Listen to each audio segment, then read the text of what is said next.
All right, I just want to believe you there, but I'm going to get more. There's just a cherry added to the cake there. When we speak to the media officer of Rivers Hoopers, yes, they've won 2 out of 2. We've got Queen Motsef joining us on the show right now. Thank you so much, Queen, for joining us on Game On. Good evening. Good evening, Onyechi.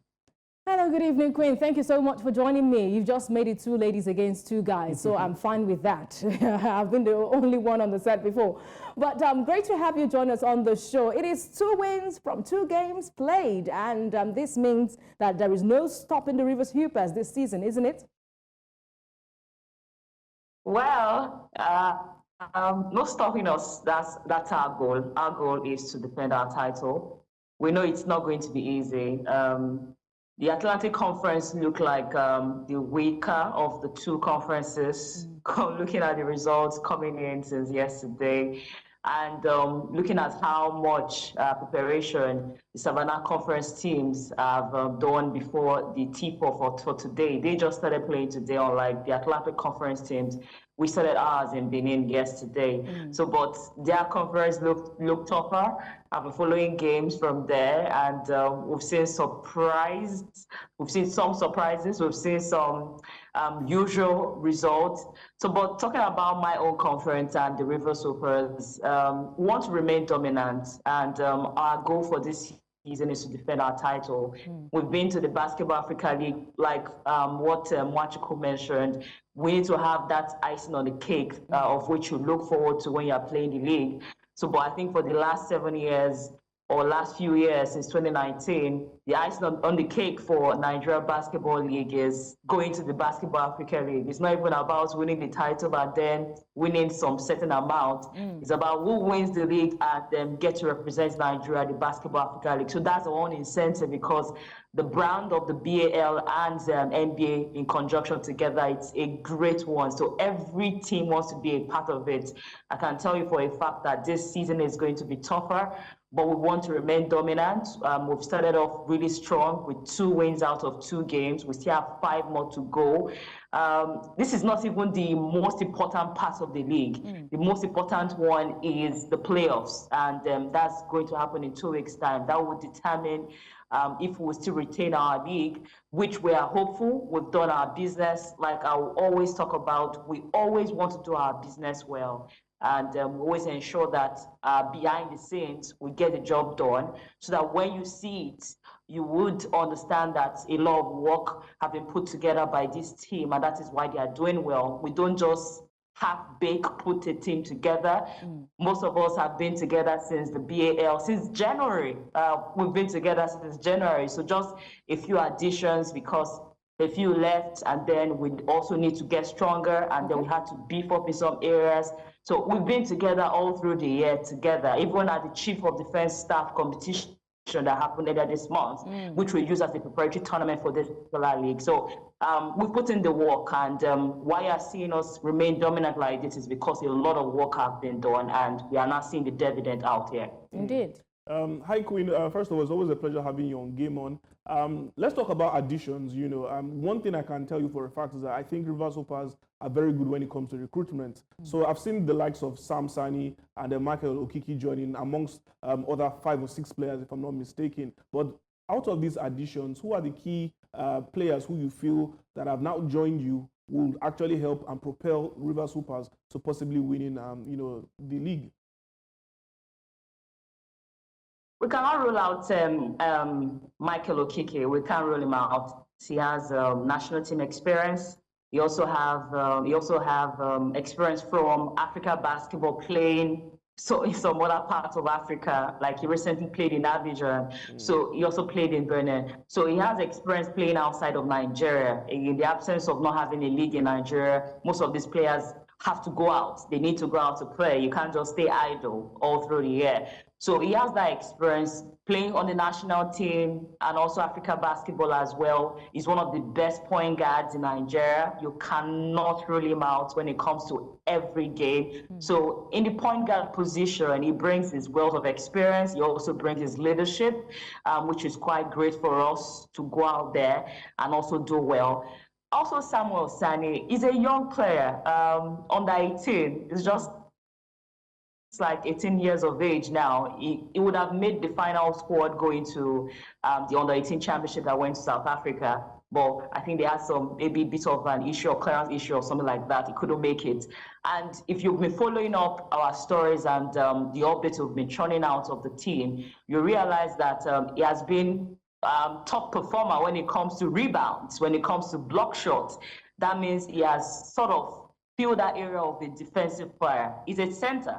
He's a center player. So we brought him in to also just tighten our area of defensive duties. So that's what he does for us. Okay. So while we brought in Okiki to make sure that the point guard position is tight, we also brought in somebody we know that, okay, behind the scenes or in the paint, he'll get you those rebounds, he'll get you those blocks, he'll get you those screens and all that.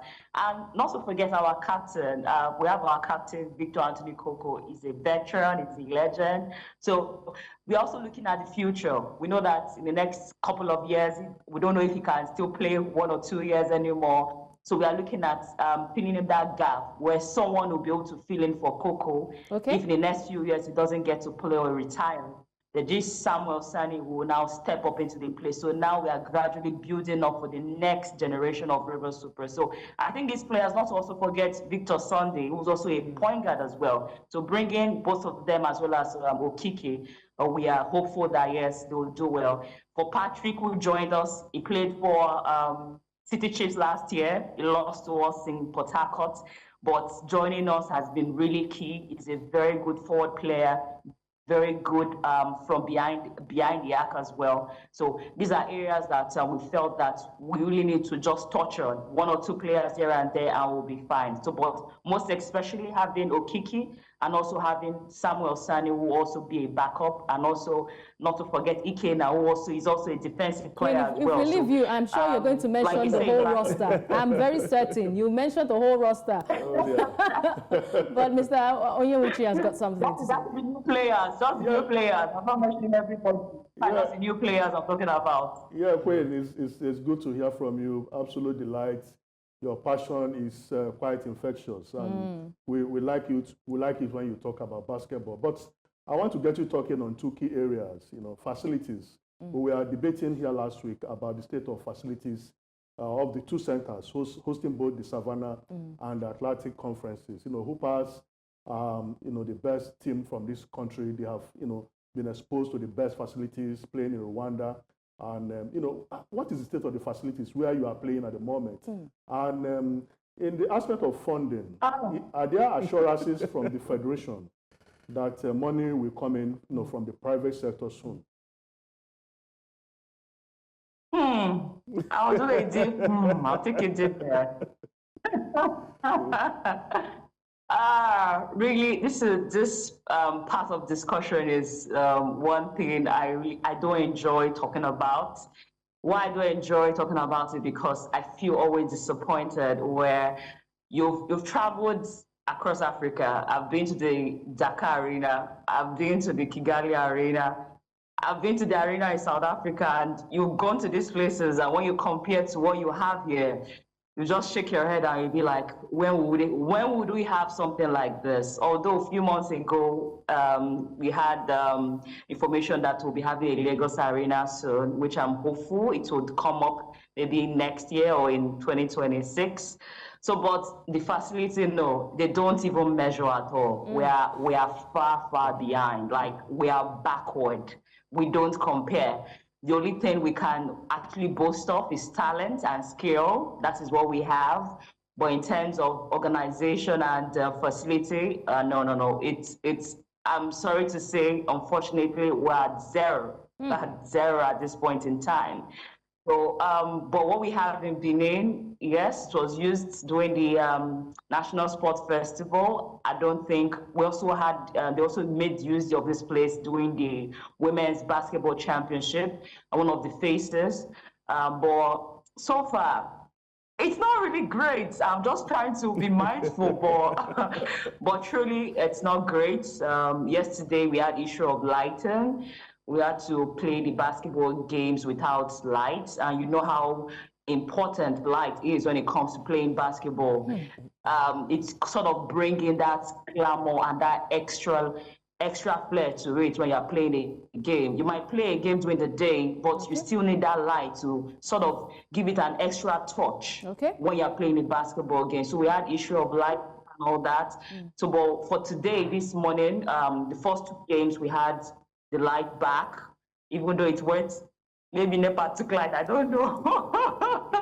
But it went off later. So, but those are the challenges that we are really facing. And I think if we can work on it, but proper structures, if we can have great facilities across the country, even though it's just 1, 2, I think we'll be perfect. We'll be great at it. We have a lot of outdoor courts around the country, thanks to the likes of the NDA, Masai Ujiri, but we can't really play basketball outdoor. Outdoor courts are maybe for grassroots basketball and all of that. So, but we want to play the league, we need an indoor. We need a very good indoor, and structure-wise, no. And then for other questions, where you have. All right, I think that network has been able to call Queen to order for me there. Interesting conversation indeed. Yes, she had to point out some very, very salient areas when it comes to infrastructure in Nigeria. We want to have a league. We should also have infrastructures, facilities, not playing a game, having to halt because maybe you're in band A or B or C. No, come on. I think we can do better. I'm sure time not our friend. We should have allowed Queen continue. But thank you so much, Queen Mossep, for that update there. We are hoping that the Nigerian Basketball Federation can do better when it comes to league. You want to have a league, you should be able to prepare yourself for what the league entails.